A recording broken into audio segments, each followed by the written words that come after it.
Today is an exciting morning. Sunny and I are finally going to pick up our cupboard that I found on Facebook Marketplace. So we're going to pick up that in a bit, but first, matcha. Secret ingredient to it all is obviously the white chocolate sauce, and this is the one that I bought, Hollander white chocolate cafe sauce. It tastes so good. I was honestly so shocked. But you want 1 ounce of that. You mix that with about 200 mils of milk. I'm using oat milk. Right, and then you're gonna want to mix it together. Glass of ice. Pour your milk into your glass. Oh no! It didn't mix properly. No! Just scoop it out. Okay, note to self, don't use a mug. This is my matcha. I know it's not proper, but this is what I use to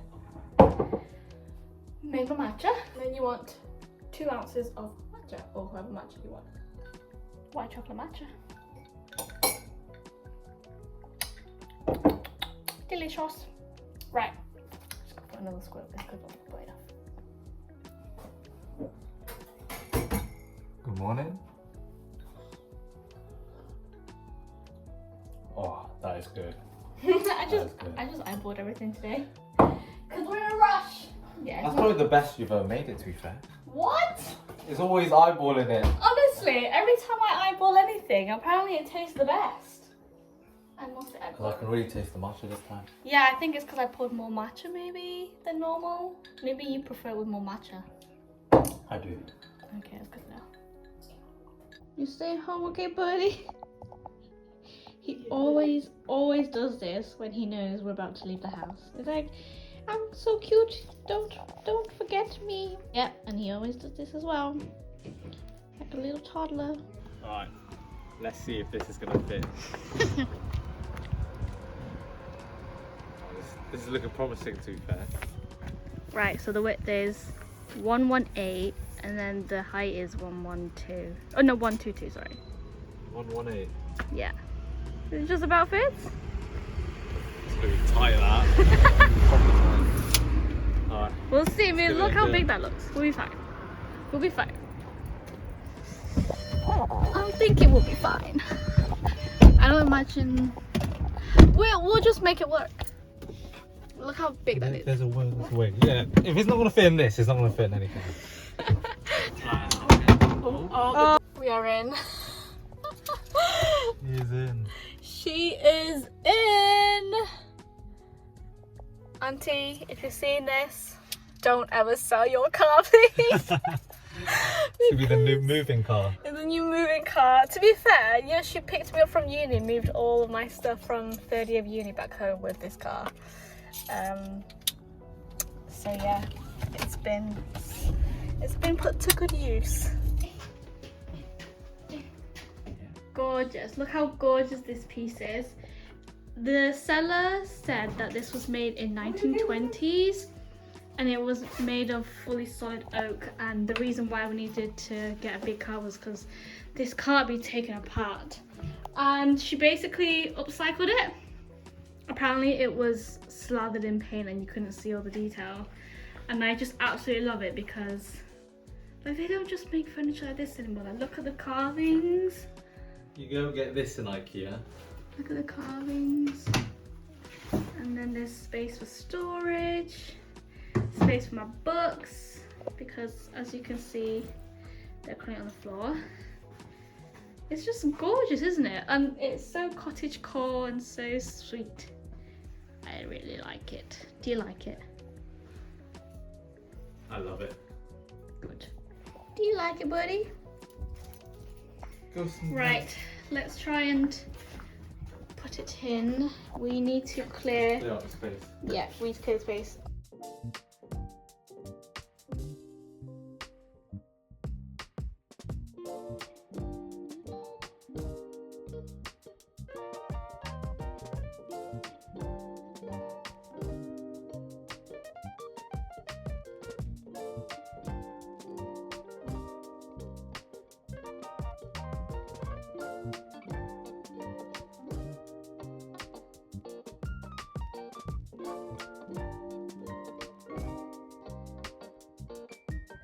moved the lamp so that it goes over the cupboard. Might put it a bit higher, might shift it, don't know yet.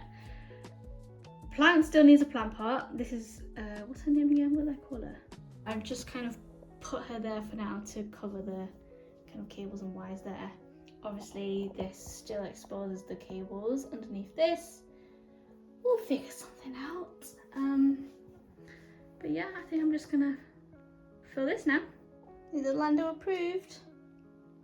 Do you like it? Do you like it? My sweet boy. I was scrolling on Facebook Marketplace. I just sometimes scroll in there just to see what people are selling, but I actually don't really like need anything.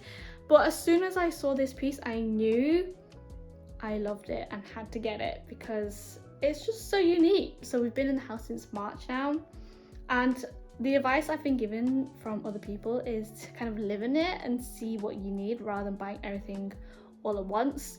And if you can see this ledge, it's neater now, but my goodness, it was just filled with stuff, and I knew that we had this empty space that we could fill it with. And as much as I love my books in limbo down there, I think it would just be better if it was on a shelf, and then this kind of freed up more space, and then I can put things on top and in the cupboards, so then this windowsill looks much more neater. Okay, I've got the pile of books that I think I want to put on the shelf, and then these books I think I'm going to put in the cupboards. And this is what I've done on the top. So I just put plant on there. This is Tanya. I don't know what plant she is, but she is growing some leaves, and it's taking her a long while to grow those. I got a new home card that is from Sunny's family. This pot is from Morocco, when Sunny went away on holiday, and this was before we even moved in, but we have been collecting little bits and bobs for the house for a while because we knew we was eventually going to move in, and he bought this, and now we just use it for bits and bobs.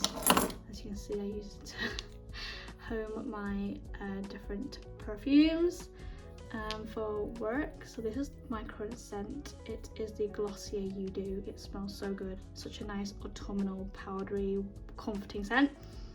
And then this one was my summer scent for a while, last year. Floral Street Sweet Almond Blossom. It smells so spring and summery. Then just a picture of me and Sunny when we was on holiday. But yeah, I think I'm gonna put these books on here.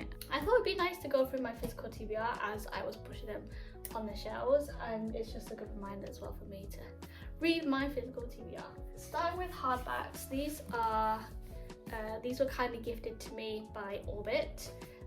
A Song of Legends Lost by M.H. Ayinde, and The Second Death of Locke by V.L. Bobolina, which doesn't come out yet. I think it's later this month, but this is already out, set in a world inspired by a pre-colonial like Filipino culture, West African or East African, I can't remember, but yeah, Black Panther vibes if you're looking for a book that has Black Panther vibes.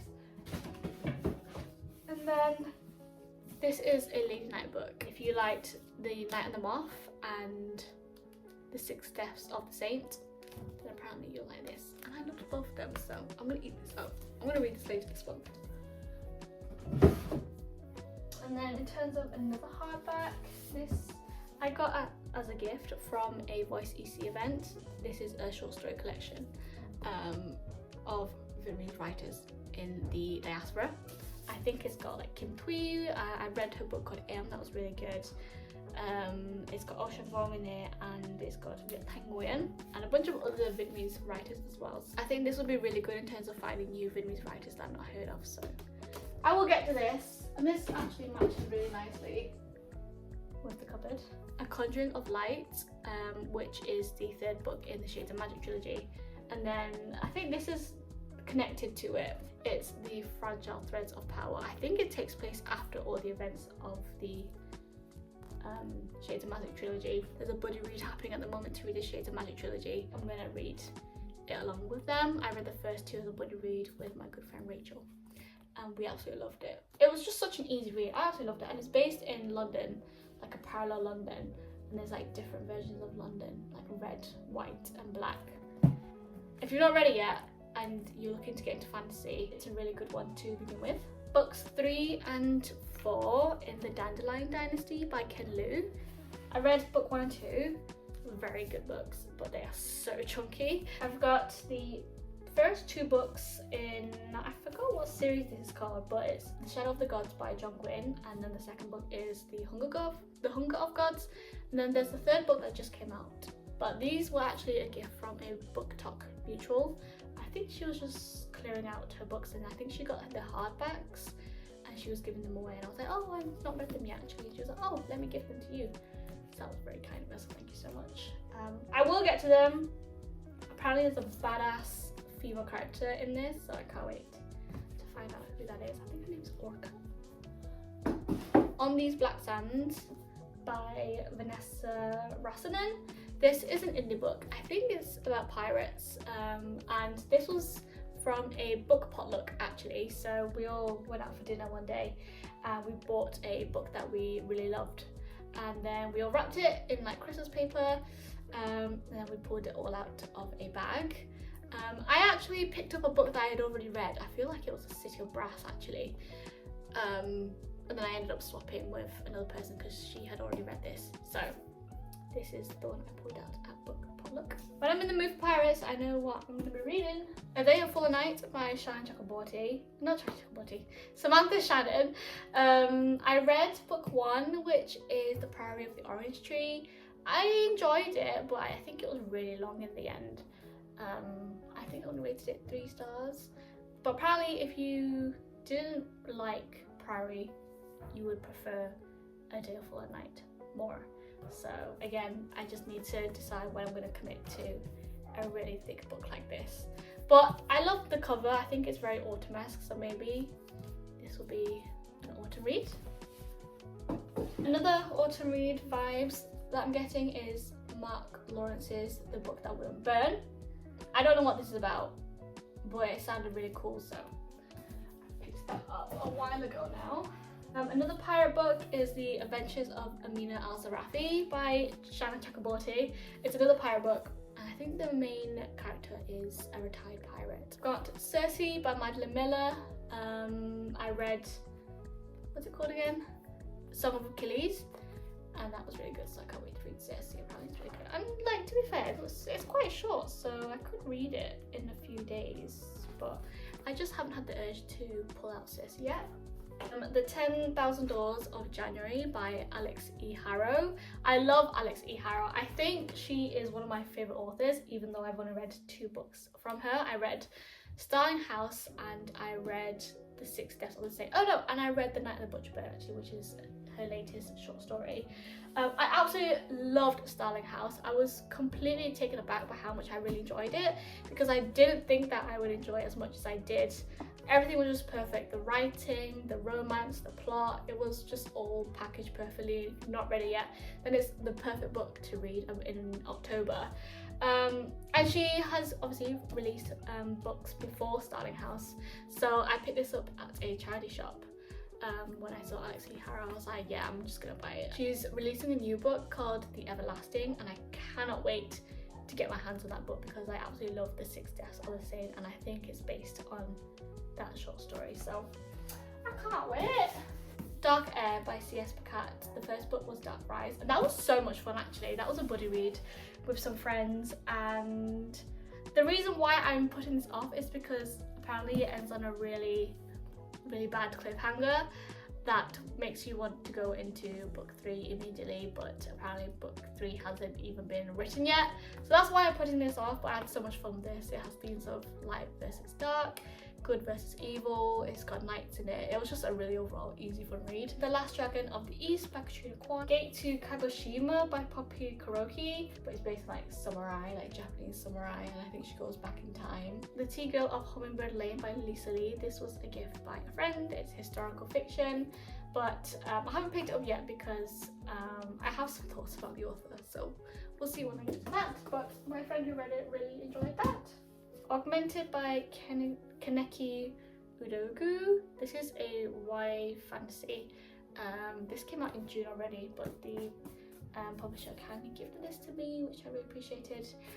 It's based in London. I think it has some themes of like climate change. Fable for the End of the World by Ava Reid. This is the arc.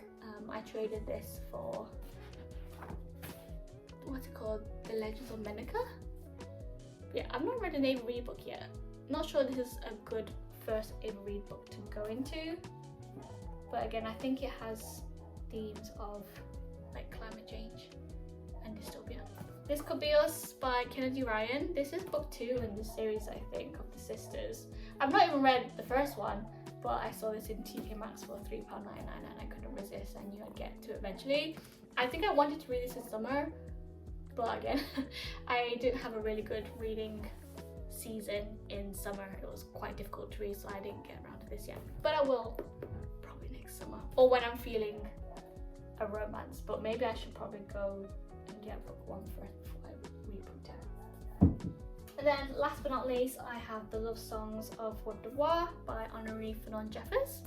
This is a chunky book, but it's a family saga which follows a black family from, I can't remember which time period, but it goes all the way to Obama's presidency. I love family saga books and historical fiction books like that, so I knew this would be up my alley. Oh, I've just seen as well, there's actually a author quote from Bonnie Garmus, who's the author of Lessons in Chemistry, and I absolutely loved Lessons in Chemistry. Maybe I'll move them all the way down here. Maybe I should put, oh, I don't know. I don't know how to organize my shelves. Hi, buddy. Come to help. I'm just gonna go with that, and then we'll see how it changes. And then what I think I'm gonna do is put some other books in here. I read them. Oh, I have the arc of Daughter of Chaos by A.S. Webb, but I don't think I'm going to be reading it at all. It came out earlier this January, so if anyone wants to trade with me, let me know. Same with The Serpent Called Mercy by Rowan Lau and Fear the Flames by Olivia Rose Darling. Oh, this was a really good indie romance, which has now been picked up for traditional publishing, so I need to get the traditionally published editions, but this is the paperback of the indie editions, and I absolutely loved this series. It was such a fun romantic. Immortal by Sulin Tan was so much fun and had a trope in there that was really cool to read. I think she's coming out with a book called Never Ever After. Apparently it's way better than Immortal, so I'm really excited because like it was good, but it wasn't my favourite. And I did read Daughter of Moon Goddess, book 1, but I didn't feel the urge to read book 2. I wasn't like the huge fan, and this was alright too, but I think Never After, given friend feedback, I think I'll like Never After a bit more. Dragon Rider by Tara Mataru. This was my very first arc that I ever received from a publisher, and I remember opening this up and thinking, oh my god! Like, I'm keeping this for sentimental reasons because it was my very first arc by Half a Voyager, so thank you, Half a Voyager. Maybe I should put all of my arcs actually on the bottom shelf. I want to keep my books contained to this shelf. The other cupboard I want to use it for other bits and stuff around the house. Laini Taylor, Strange the Dreamer, Muse of Nightmares. Such good duology, so unique, never read anything like it, but it's got quite dark themes and scenes. That's what I'm going to do. Art for the bottom, books I read on top. Yeah. This looks so much more tidier. This is how it looks when you walk in. Can you tell I'm a reader? Someone must really like reading in this house. Okay, I'm gonna hoover that and then figure out what I want to do with everything. I probably need to tidy the house.